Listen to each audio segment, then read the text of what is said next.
Selamat pagi, Ibu dosen pengampu dan teman-teman sekalian. Pada video kali ini, kami akan menjelaskan materi diskusi kami dari kelompok 1 mengenai tentang teori belajar matematika. Sebelumnya, izinkan kami memperkenalkan diri. Nama saya sendiri, Febrianti Purba, saya sebagai moderator serta penyaji. Dan teman saya, Perkenalkan, nama saya Resnita Purba, saya sebagai penyaji. Perkenalkan, nama saya Fadila Rehan Amalia Hia, saya sebagai penyaji. Perkenalkan, nama saya Karinisa, dari kelompok 1, saya sebagai penyaji. Perkenalkan, nama saya Hentianisa Sibuan, saya sebagai penyaji. Perkenalkan, nama saya Anissa Karola Brubarus, saya sebagai penyaji. Perkenalkan, nama saya Nursida Anastasia Girsang, NIM 11931313037. Saya anggota dari kelompok 1. Nah, di sini saya akan menjelaskan mengenai teori belajar matematika anak usia dini.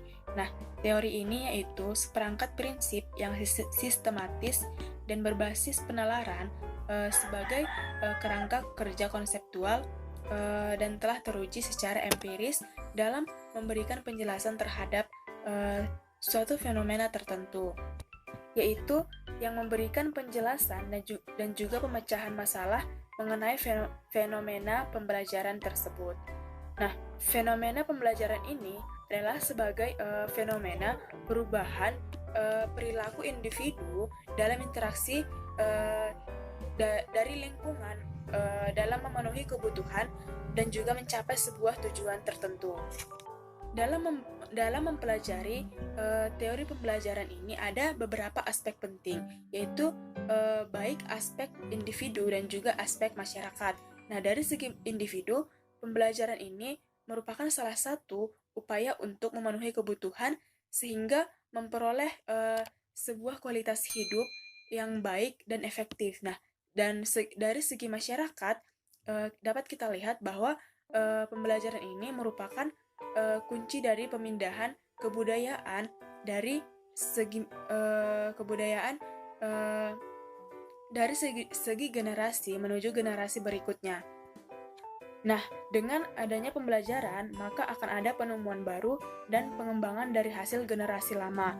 Nah, belajar matematika ini adalah belajar tentang rangkaian-rangkaian pengertian ataupun konsep dan rangkaian pertanyaan-pertanyaan, baik itu bersifat teorema, daily, prinsip, dan lain sebagainya. Nah, untuk mengungkapkan tentang pengertian dan pernyataannya, itu diciptakan dengan lambang-lambang ataupun nama, dan bisa juga dengan istilah dan juga perjanjian-perjanjian atau fakta. Nah, konsepnya yaitu pengertian abstrak yang memungkinkan seseorang itu dapat membedakan objek yang satu dengan objek yang lainnya.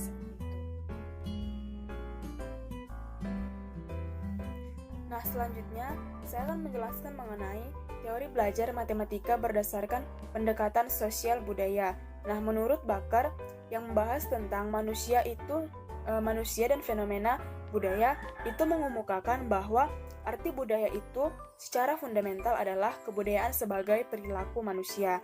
Nah, manusia adalah kebudayaan yang dipribadikan. Nah, badan manusia ini sendiri adalah inti dan puncak dari segala kebudayaan. Nah, yang menentukan hakikat dan struktur kebudayaan, pada hakikatnya manusia ini merupakan makhluk sosial yang hidup bermasyarakat. Nah, manusia ini sendiri pada hakikatnya adalah makhluk yang mempunyai kelebihan dibandingkan dengan makhluk lainnya. Nah, kelebihan dari manusia ini dibandingkan makhluk lainnya yaitu manusia ini diberikan akal pikiran yang berwujud budaya. Nah, sementara hidup dan kehidupan hewani ini lebih dikuasai oleh nalurinya. Nah, pada penerapan budaya dan dalam kehidupan, maka berkembang juga nilai-nilai yang melekat pada diri masyarakat, yaitu guna untuk mengatur keserasian, keselarasan, dan juga keharmonisan serta keseimbangan. Nah, nilai-nilai yang melekat di masyarakat ini itu disebut sebagai nilai kebudayaan. Nah, komponen dari sistem nilai budaya yang ditelaah melalui kesadaran diri, itu manusia ini diklasifikasikan menjadi 5 komponen, yaitu yang pertama, manusia itu mempunyai kesadaran hidup. Yang kedua, manusia itu mempunyai kesadaran bahwa manusia itu harus bekerja. Nah, yang ketiga yaitu manusia mempunyai kesadaran dalam ruang dan juga waktu. Dan yang keempat, kesadarannya yaitu hubungan manusia dengan alam sekitar ataupun dengan alam lingkungan. Nah, yang kelima, kesadaran hubungan manusia dengan sesama manusia ataupun hubungan sosial. Nah, pembelajaran matematika kreatif untuk mengembangkan kualitas berpikir anak usia dini ini bisa kita contohkan melalui Praga menggunakan balok matematika. Nah, menggunakan balok matematika ini sangat efektif untuk mengembangkan kemampuan matematika anak usia dini, yaitu melalui kreativitas anak. Nah, melalui aktivitas anak dalam setting kelompok dalam memainkan balok matematika, ini dapat memunculkan aktivitas ataupun dapat mengungkapkan dan mengaktualisasikan kemampuan dalam kegiatan kelompok seperti menyusun balok sehingga menjadi bentuk bangunan rumah ataupun bentuk bangunan robot ataupun mobil-mobilan. Nah, dengan imajinasi yang dimiliki anak tersebut. Nah, dari interaksi kegiatan anak secara bersama-sama tersebut itu sudah dapat memunculkan nilai-nilai sosial. Nah, nilai-nilai sosial yang muncul dalam kegiatan bersama-sama tersebut itu terwujud seperti saling membantu ataupun bekerja sama di antara anak yang satu dengan yang lainnya dalam kelompok di saat memanfaatkan mainan balok matematika sehingga mainan tersebut tersusun dalam bentuk sesuai yang diinginkan oleh anak. Hai teman-teman, di sini saya akan menjelaskan materi teori belajar matematika berdasarkan behaviorisme. Teori behaviorisme ini sudah cukup lama dianut oleh para pendidik. Teori ini dicetuskan oleh Gagne dan Berliner yang berisikan tentang perubahan tingkah laku seseorang atau manusia diperolehnya melalui pengalaman yang dijalani dia. Teori ini mengutamakan pada pengukuran, sebab pengukuran merupakan suatu hal yang penting untuk melihat perubahan tingkah laku yang dialami oleh anak. Karena pada dasarnya teori behaviorisme ini menekankan kepada tingkah laku manusianya. Teori belajar behaviorisme ini juga sudah banyak digunakan dalam pembelajaran. Salah satunya pembelajaran matematika. Siswa dalam belajar matematika pada teori belajar behaviorisme ini sama halnya dalam membentuk pola berpikir siswa melalui stimulus dan respon. Implikasi dalam teori belajar behaviorisme ini didedikasikan bagaimana seseorang guru memberikan stimulus kepada siswanya untuk mengembangkan pola berpikir atau keterampilan berpikir dia dalam memecahkan masalah yang dihadapinya. Dengan kata lain, guru membentuk pola berpikir si anak atau peserta didik dengan memberikan stimulus yang pas. Belajar behaviorisme pada pembelajaran matematika dapat saya jelaskan sebagai berikut. Yang pertama, sebelum memulai pembelajaran, kita pastikan anak siap untuk belajar. Cara kita memastikan anak siap belajar, bisa kita lakukan aktivitas seperti menyanyi sehingga menarik perhatian anak untuk belajar. Contohnya pada saat kita ingin mengenalkan konsep bilangan kepada anak atau angka, kita bisa buat aktivitas sederhana seperti menyanyi bersama angka gitu ya, 1, 2, 3, 4, 5, 6, 7, 8. Nah, setelah kita menarik perhatiannya, baru jika anak siap belajar, maka dia tidak merasa jenuh dalam belajar karena dia sudah siap.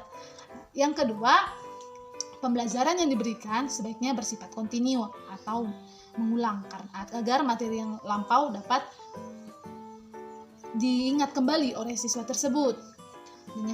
Dan yang terakhir, siswa yang telah belajar dengan baik sebaiknya diberikan gift atau hadiah agar anak lebih semangat lagi dalam pembelajaran selanjutnya.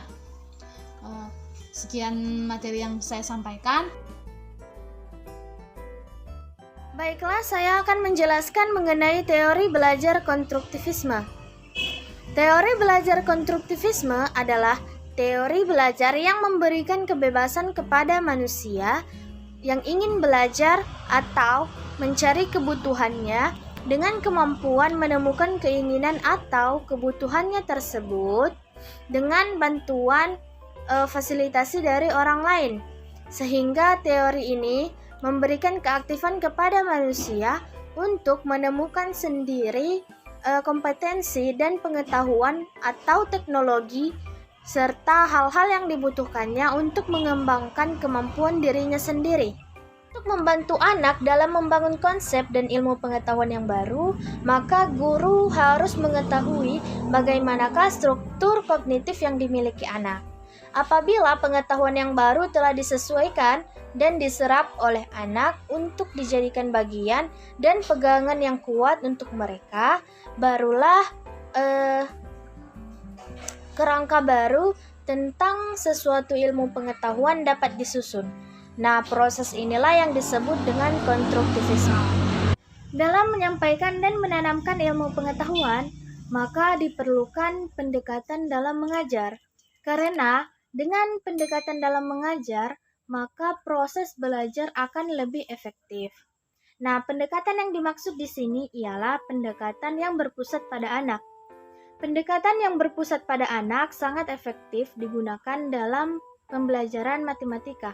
Karena dengan pendekatan tersebut, anak menjadi tidak pasif dan justru menjadi lebih dapat mengembangkan pengetahuannya sendiri.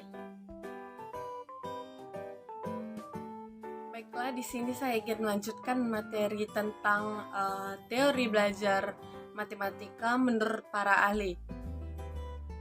Nah, yang dimana saya membawakan materi teori belajar matematika menurut Pavlov. Sebelumnya saya ingin menjelaskan gimana tokoh classical conditioning dan bapak teori belajar modern, yaitu Ivan Petrovich Pavlov,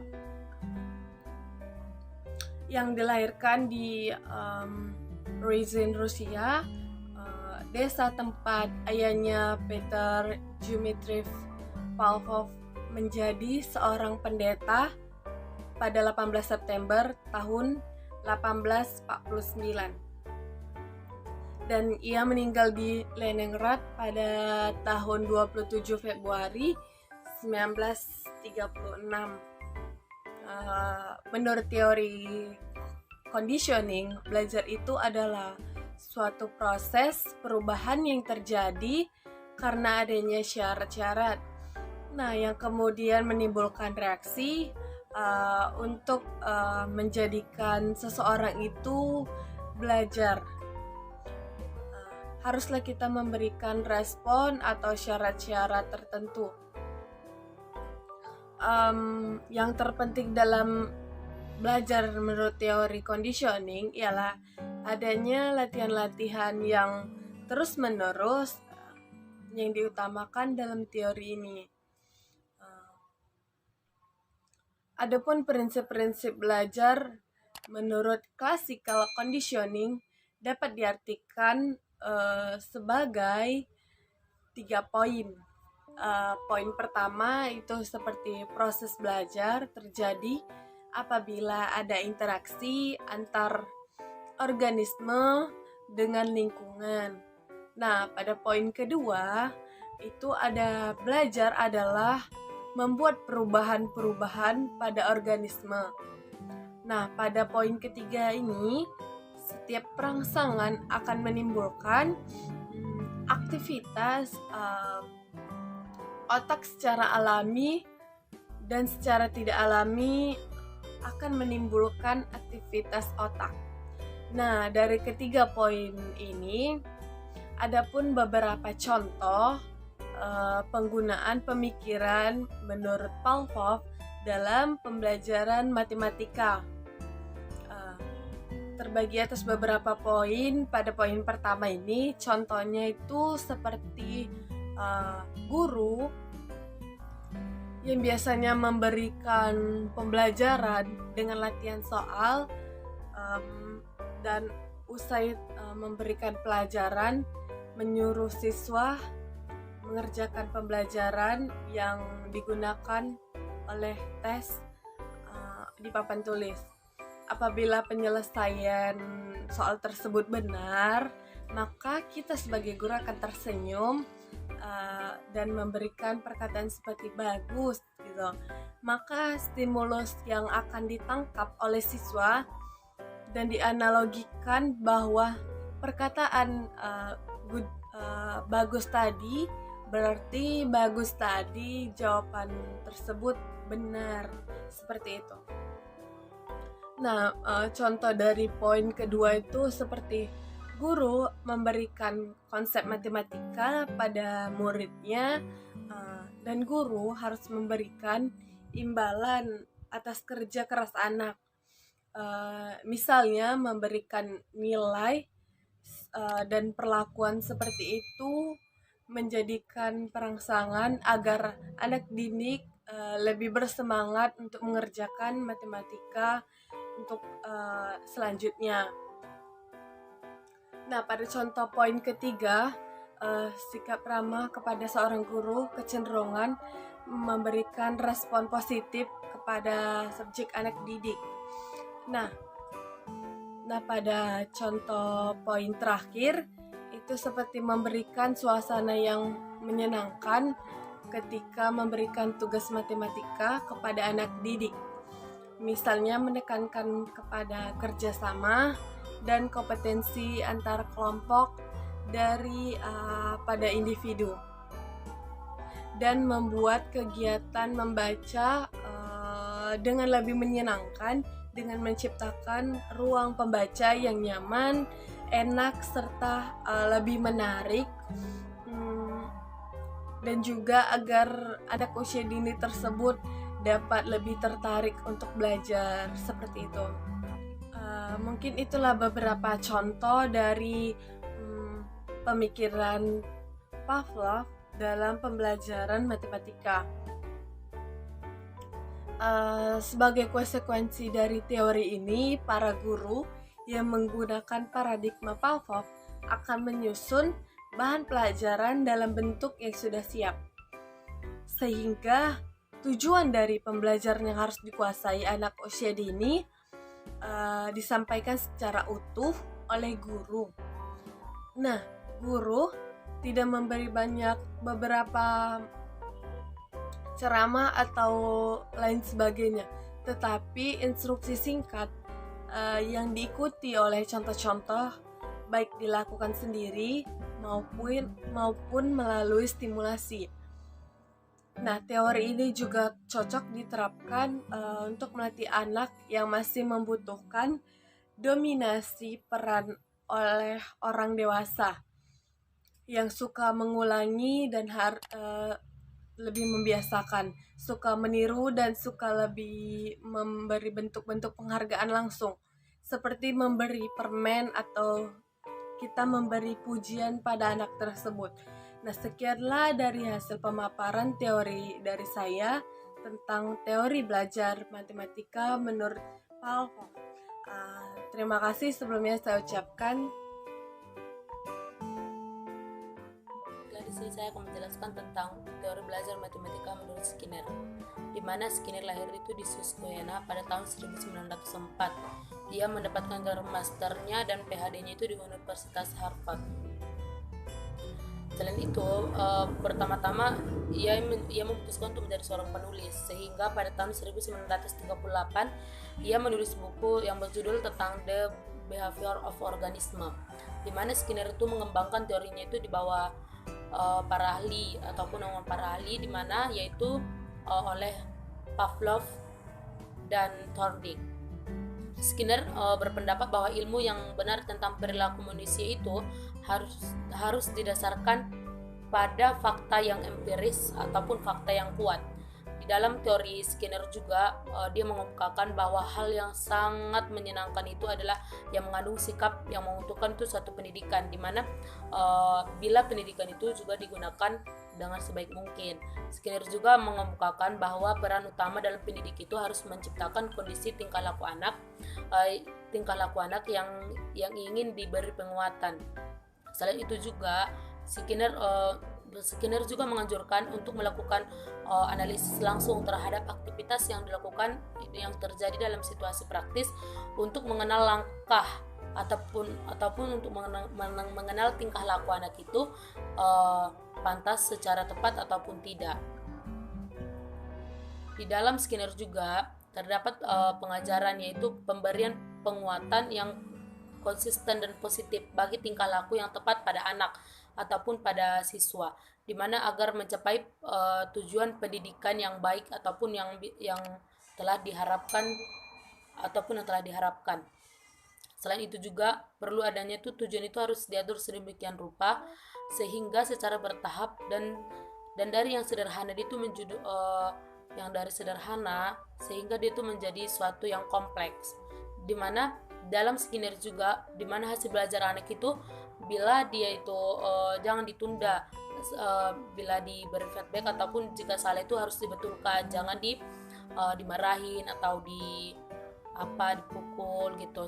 Selanjutnya itu pada proses belajar hendaknya kita itu mengikuti irama dari si pelajar gitu, maksudnya mengikuti irama dari guru, dari pelajar ataupun pendidik yang memberikan penjelasan kepada siswa, di mana bahan pengajarannya itu harus secara modul ataupun sistemnya itu sistem modul menurut Skinner. Di dalam proses belajar mengajarnya juga yang dipentingkan aktivitasnya sendiri, sehingga menggunakan hukuman dalam pendidikan. Tingkah laku yang tidak diinginkan itu bila dilakukan siswa itu diberikan perhatian, bukan penyalahan, tetapi dan diberikan reward ataupun hadiah-hadiah. Sebagai contoh, yaitu penerapan teori Skinner adalah dalam kasus matematika, seorang siswa diberi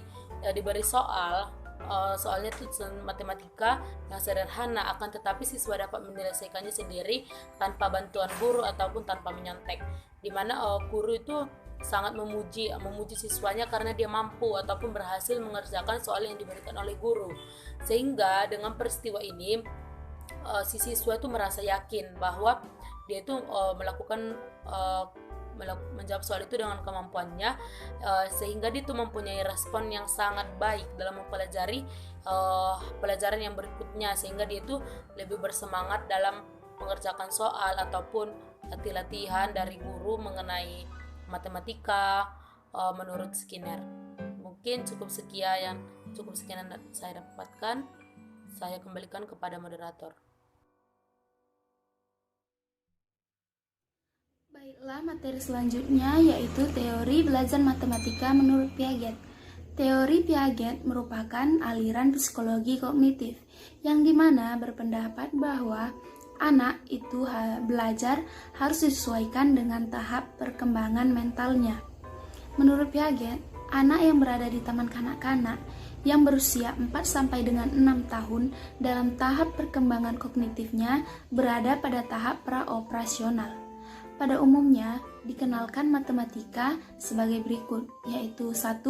Bilangan, 2. Konservasi, yang ketiga seriasi atau pengurutan, yang keempat ada klasifikasi, yang kelima jarak, yang keenam waktu dan kecepatan, yang ketujuh pola, yang kedelapan pengukuran. Beberapa implikasi teori Piaget dalam pembelajaran yaitu 1. Memfokuskan pada proses berpikir anak, tidak sekedar pada produknya. Yang kedua, pengenalan dan pengakuan atas peranan anak-anak yang penting sekali dalam inisiatif diri dan keterlibatan aktif dalam kegiatan pembelajaran. Yang ketiga yaitu penerimaan perbedaan individu dalam kemajuan perkembangan, bahwa seluruh anak berkembang melalui urutan perkembangan yang sama, namun mereka memperolehnya pada kecepatan berbeda. Selanjutnya yaitu teori belajar matematika menurut Jerome Bruner. Jerome Bruner mendeskripsikan bahwa perkembangan intelektual dapat berkembang sebagai proses dari mode enaktif, kemudian ikonik, dan terakhir simbolik. Pada usia 2 atau 3 tahun, beragam gambar rangsangan dapat dibentuk. Tahap ini, anak diberikan mode ikonik dan orang dewasa memberikan rangsangan gambar dan suara. Anak pada usia 5 atau 6 tahun dapat menggunakan mode simbolik seperti bahasa, gambar cerita, atau tulisan angka yang mempresentasikan pemikiran.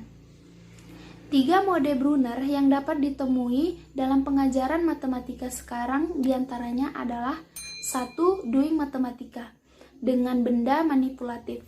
Kedua yaitu mental matematika dengan berpikir, mengingat gambar, mendengar, kinetik. Dan yang ketiga yaitu menggunakan simbol, angka dengan pemaknaan.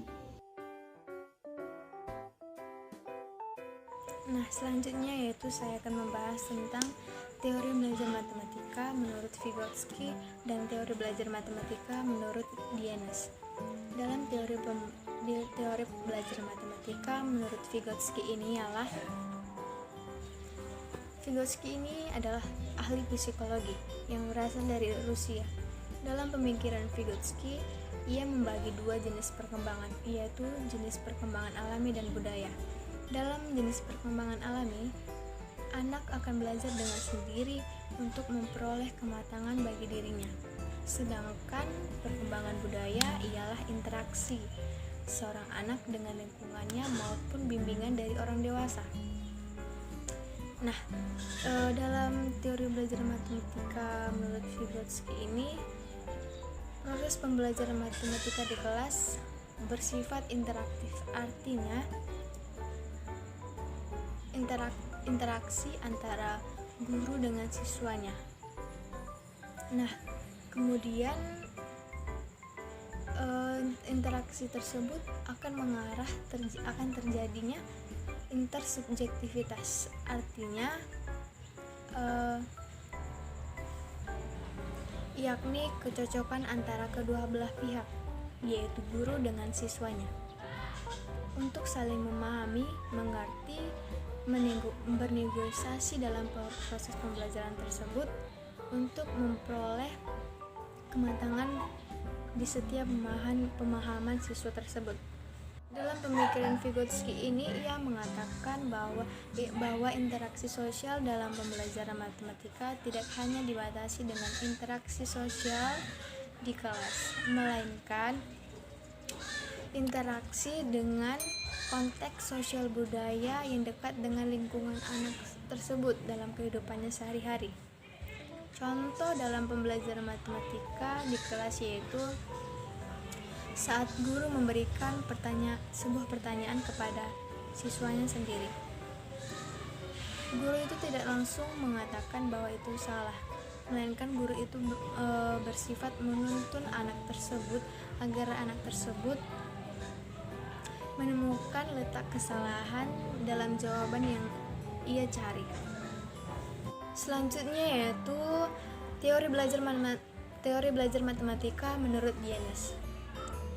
Teori Dienes ini adalah teori Zoltan Paul Dienes. Adalah seorang matematikawan yang berpusat pada pengajaran terhadap siswa-siswa. Menurut pengamatan si Dienes ini, ia melihat bahwa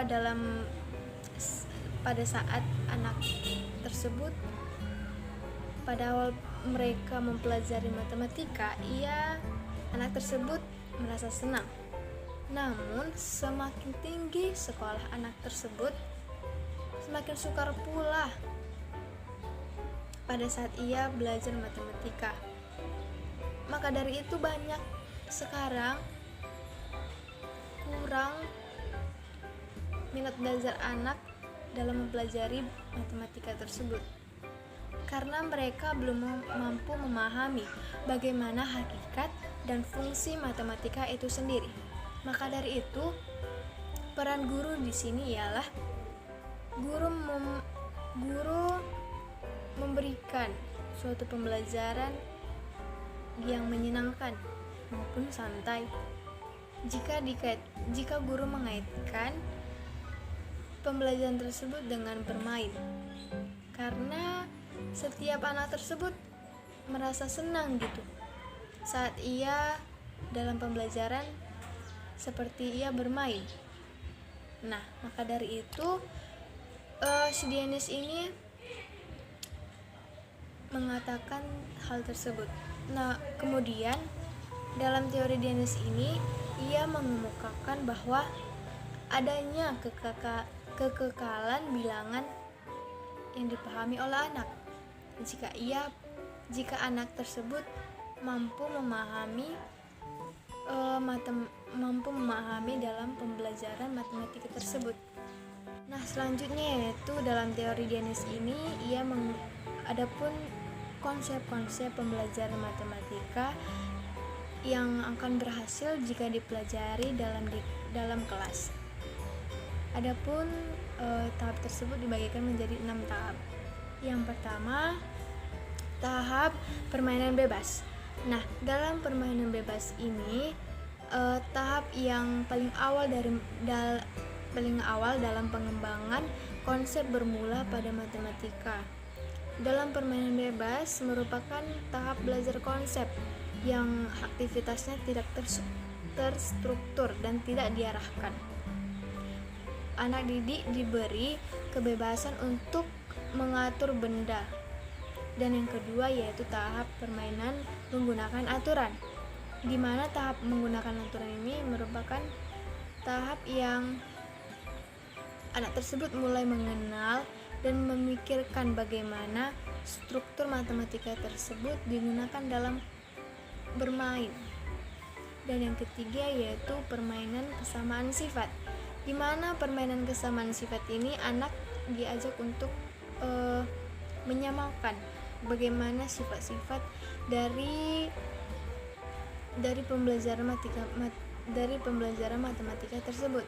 Dan yang kemudian keempat yaitu permainan representasi, di mana representasi ini adalah tahap pengambilan sifat dari beberapa situasi yang dirasakan oleh anak tersebut dalam kehidupan sehari-hari. Dan yang kelima yaitu permainan simbolisasi, di mana dalam tahap ini termasuk tahap belajar konsep yang membutuhkan kemampuan merumuskan dari setiap konsep-konsep dengan menggunakan simbol matematika itu sendiri, agar anak tersebut mampu melihat bagaimana konsep-konsep matematika tersebut dalam kehidupan sehari-hari. Dan yang terakhir, yang keenam, yaitu permainan yang dengan formalisasi, di mana formalisasi ini merupakan tahap akhir dari belajar konsep matematika. Dalam tahap ini, siswa-siswa dituntut untuk mengurutkan bagaimana sifat-sifat konsep dan kemudian merumuskan sifat-sifat dari matematika itu sendiri.